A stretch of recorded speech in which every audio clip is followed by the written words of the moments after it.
Hi everyone, welcome to our channel Konaseema రుచులు. ఈరోజు మన వీడియోలో గోంగూర నిలవ పచ్చడి చూపిస్తున్నానండి. చాలా రుచిగా ఉంటుంది, చాలా సింపుల్గా చేసుకోవచ్చు. ఒక్కసారి ఈ కొలతలతో ఈ విధంగా చేసి చూడండి. మొదటిసారి చేసేవాళ్ళు కూడా ఈజీగా చేసుకోవచ్చు. ఈ వీడియో చూస్తే మీరే అనుకుంటారు, ఏంటి ఇంత ఈజీగా చేసుకోవచ్చా అని. నిజంగా అండి, చాలా ఈజీగా తక్కువ టైంలో అయిపోతుంది. చాలా బాగుంటుంది. గోంగూర నిలవ పచ్చడికి గోంగూర 5 కట్టలు తీసుకున్నానండి. గోంగూరలో 2 రకాలు ఉంటాయి, తెల్ల గోంగూర, పుల్ల గోంగూర. ఇది పుల్ల గోంగూర. పుల్ల గోంగూర కాడలు ఎర్రగా ఉంటాయి. పుల్ల గోంగూర అయితేనే బాగుంటుంది. గోంగూరని బాగా కడిగి ఏదైనా క్లాత్ పైన తడి ఆరేంత వరకు ఆరబెట్టుకోవాలి. ఎండలో అవసరం ఉండదు, ఫ్యాన్ గాలిలోనే పూర్తిగా తడి ఆరితే సరిపోతుంది.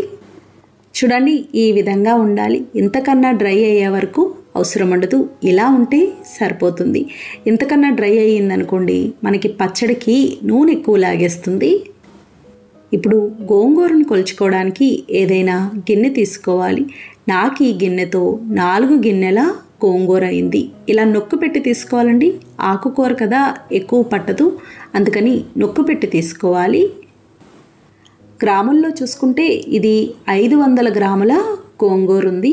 ఆకు కడిగి ఆరబెట్టిన తర్వాత కొలుచుకోవాలి. ఇప్పుడు మనం ఇదే గిన్నెతో అన్నీ తీసుకుంటే సమానంగా సరిపోతాయి. గోంగూర ఇలా కొలుచుకున్నాం కదండి. ఇప్పుడు 4 గిన్నెల గోంగూరకి అదే గిన్నెతో అరగిన్నె చింతపండు తీసుకోవాలి. గ్రాముల్లో 170 గ్రాముల చింతపండు. ఇందులో గింజలు, పీచు ఏమన్నా ఉంటే తీసేసుకోవాలి. చింతపండు నానబెట్టడానికి ఇలా మరిగించిన నీళ్లు పోసుకోవాలి. నీళ్ళకి కొలతేం ఉండదండి, కొంచెం ఎక్కువే పోసుకోవాలి. అలాగే మిగిలిన నీళ్లు అలా ఉంచుకోవాలి. మనకు అంతగా అవసరమైతే ఆ నీళ్ళే వాడుకోవచ్చు. ఇది నానడానికి టైం పడుతుంది కాబట్టి ఈ లోపల పోపు పెట్టుకుందాం. పోపు కోసం స్టవ్ ఆన్ చేసి ప్యాన్ పెట్టి 4 గిన్నెల గోంగూరకి అదే గిన్నెతో అరగిన్నెకి కొద్దిగా తగ్గించి వేరుశనగ నూనె వేసుకోవాలి. వేరుశనగ నూనె అయితేనే బాగుంటుంది. నూనె వేడయ్యాక 2 స్పూన్ల జీలకర్ర, 2 స్పూన్ల ఆవాలు, కచాపచాగా దంచిన వెల్లుల్లి రేకలు వేసి మీడియం ఫ్లేమ్లో వేయించుకోవాలి. పెద్ద వెల్లుల్లిపాయ 1 తీసుకున్నాను. ఈ పచ్చడికి మినప్పప్పు, శనగపప్పు ఇవి వేయము. చూడండి, వెల్లుల్లి ఇలా బాగా వేగింది కదా.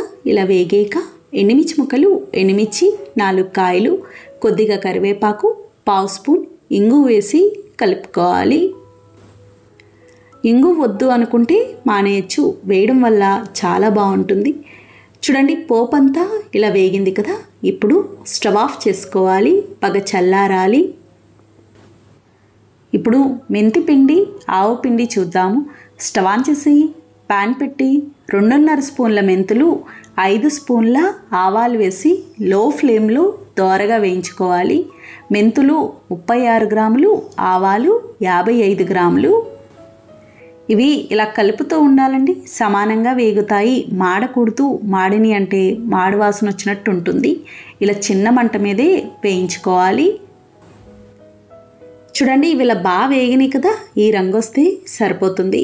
ఇప్పుడు ఇవి మిక్సీ జార్లోకి తీసుకోవాలి, బాగా చల్లారాలి. ఇవి బాగా చల్లారనియండి, మెత్తగా మిక్సీ పట్టుకోవాలి. చూడండి, ఇలా మెత్తగా మిక్సీ పట్టుకున్నాం కదా, ఈ విధంగా ఉండాలి. ఇలా ఉంటే సరిపోతుంది. మనకి మెంతి పిండి, ఆవు పిండి తయారైంది. ఇప్పుడు అదే ప్యాన్లో గోంగూర కూడా వేయించుకుందాం. గోంగూర వేయించుకోవడానికి సరిపడా నూనె వేసుకోవాలి. ఇది కూడా వేరుశనగ నూనె. నూనె వేడయ్యాక గోంగూర వేసి కలుపుకోవాలి. ఇలా బాగా కలిపి మీడియం ఫ్లేమ్లో మగ్గించుకోవాలి. చాలా త్వరగా మగ్గుతుందండి, అస్సలు టైం పట్టదు. ఇది వేయించుకోవడానికి నూనె ఎక్కువ పట్టదు, చూసి వేసుకోవాలి. మనం ఆకుకూరలు వేయించుకునేటప్పుడు ఎలా అయితే వేసుకుంటామో అలా వేసుకుంటే సరిపోతుంది. అంతగా తక్కువ ఉంది అనుకుంటే ఇంకొంచెం వేసుకోవచ్చు. గోంగూర అంతా ఒకేసారి పట్టదు కదండి, అప్పుడు ముందు కొంచెం వేసి అది మగ్గిన తర్వాత మళ్ళీ ఇలా కొంచెం వేసుకుంటే మొత్తం అంతా ఒకేసారి వేయించేసుకోవచ్చు. ఇంకా 2 సార్లుగా అవసరం ఉండదు. చూడండి, ఈ విధంగా వేసుకోవాలి. నేను మొత్తం అంతా వేసేసానండి. అలాగే ఇది మగ్గించేటప్పుడు మూత మాత్రం పెట్టకూడదు. మనం ఆకు ఆరబెట్టాం కాబట్టి ఇది ఎక్కడా జిగురు రాదు, బాగా ముద్దగా కూడా అవ్వదు.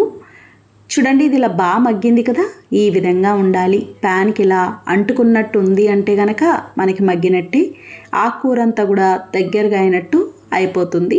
ఇప్పుడు గిన్నెలోకి తీసుకోవాలి. ఇది కూడా బాగా చల్లారాలి. చూడండి, ఈ లోపల మనకి చింతపండు కూడా బాగా నానింది, ఏమాత్రం వేడి కూడా ఉండదు. ఇప్పుడు ఇది కలుపుకోవాలి. ఇలా బాగా కలుపుకొని పిప్పు మొత్తం తీసేసుకోవాలి. గోంగూర ఎంత పుల్లగా ఉన్నా సరే ఖచ్చితంగా చింతపండు వేసుకోవాలి, లేదంటే మీకు అస్సలు పులుపు చాలదు, రుచి బాగుండదు. చూడండి, ఇదే విధంగా మొత్తం తీసుకోవాలి. ఈ విధంగా ఉండాలండి, ఎంతకన్నా చిక్కగా ఉండకూడదు, ఎంతకన్నా పల్చగా ఉండకూడదు, ఇలా ఉంటే సరిపోతుంది. ఇప్పుడు ఇది ఉడికించుకోవడానికి గోంగూర వేయించిన ప్యాన్ ఉంది కదండి, అందులోనే వేసేస్తున్నాను. చింతపండు పులుసు ఉడికించడానికి అదే గిన్నెతో పావు గిన్నె వేరుశనగ నూనె వేసుకోవాలి. నూనె వేడయ్యాక చింతపండు పులుసు, అలాగే 4 గిన్నెల గోంగూరకి అదే గిన్నెతో పావు గిన్నెకి కొద్దిగా తగ్గించి కల్లుప్పు వేసుకోవాలి. ఇది గ్రాముల్లో చూసుకుంటే 110 గ్రాముల ఉప్పు, పావు స్పూన్ పసుపు వేసి కలుపుకోవాలి. ఇలా బాగా కలిపి మీడియం ఫ్లేమ్లో చిక్కబడే వరకు ఉడికించుకోవాలి. మంట మాత్రం పెంచకూడదు, మధ్య మధ్యలో కలుపుతూ ఉండాలి, అడుగంటకుండా ఉంటుంది. చూడండి, ఇది ఇలా బాగా ఉడికింది కదా, ఈ విధంగా ఉండాలి. ఇలా చిక్కబడితే సరిపోతుంది, ఇంతకన్నా చిక్కబడాల్సిన అవసరం ఉండదు. ఇప్పుడు స్టవ్ ఆఫ్ చేసుకోవాలి, బాగా చల్లారాలి. ఇప్పుడు పచ్చడి కలుపుకుందాం. గోంగూర బాగా చల్లారింది. ఇప్పుడు ఇందులో మనం ముందుగా ఉడికించుకున్న చింతపండు గుజ్జు వేసుకోవాలి. ఇది కూడా చల్లారింది. ఇవి ఏవి కూడా ఏమాత్రం వేడి ఉండకూడదు. ఇప్పుడు ఇందులో మనం ముందుగా మిక్సీ పట్టుకున్న మెంతిపిండి, ఆవుపిండి, అలాగే 4 గిన్నెల గోంగూరకి అదే గిన్నెతో అరగిన్నె కారం వేసుకోవాలి. ఇది 180 గ్రాముల కారం. నేను 3 మ్యాంగో కారం తీసుకున్నానండి, మీకు నచ్చినది ఏదైనా తీసుకోవచ్చు. ఊరగాయ కారం, కూర కారం వేయకూడదు. ఇలా ఇవన్నీ వేసి బాగా కలుపుకోవాలి. అలాగే మేము గోంగూరని మిక్సీ పట్టము, ఇలా ఆకు పలంగానే ఉంచేస్తాము. నిలవ పచ్చడికి ఇలా ఉంటేనే బాగుంటుంది. మనకి భోజనాల్లో గోంగూర పచ్చడి వడ్డిస్తారు కదండి, అది ఇలానే చేస్తారు. ఇలా బాగా కలుపుకున్నాక మనం ముందుగా పెట్టుకున్న తాలింపంతా వేసి కలుపుకోవాలి. ఇది కూడా ఏమాత్రం వేడి ఉండకూడదు. వేడి మీద వేస్తే రంగు మారుతుంది, చిరుచేదుగా ఉంటుంది. ఇలా బాగా కలుపుకున్నాం కదా, ఇంతేనండి, గోంగూర నిలవ పచ్చడి తయారైంది. చాలా చాలా బాగుంటుంది. చూడండి ఎంత చక్కగా ఉందో. ఇది వెంటనే మనకి ఉప్పు కారం అవి తెలియదండి. ఒక పూట ఊరిన తర్వాత రుచి చూసుకొని ఉప్పు తగ్గినా కారం తగ్గినా వేసుకోవచ్చు. నాకు తెలిసి ఏమీ పట్టవు, ఒకవేళ పడితే ఉప్పు పడుతుందంతే, అన్నీ సమానంగా సరిపోతాయి. నూనె తక్కువ ఉంటే నూనె వేసుకోవచ్చు. నూనె వేడి చేసి చల్లారాక కలుపుకోవాలి.